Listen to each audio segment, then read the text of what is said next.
Come, listen.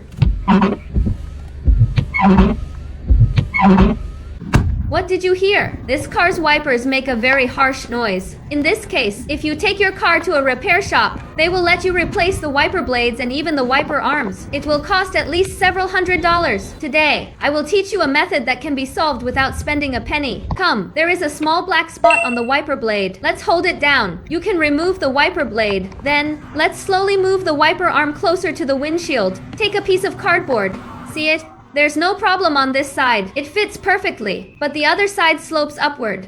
It deformed. Actually, the solution is very simple. All we need is a screwdriver. Come here, like this. Insert it into the hole, then adjust it hard. Okay. Okay, the wiper blades are now reinstalled. Next, I'll get in the car. See if the abnormal noise disappears. Let's try again. Look, the strange noise disappeared. The problem is completely solved. How about it? Have you learned it? Follow me. Learn about cars every day.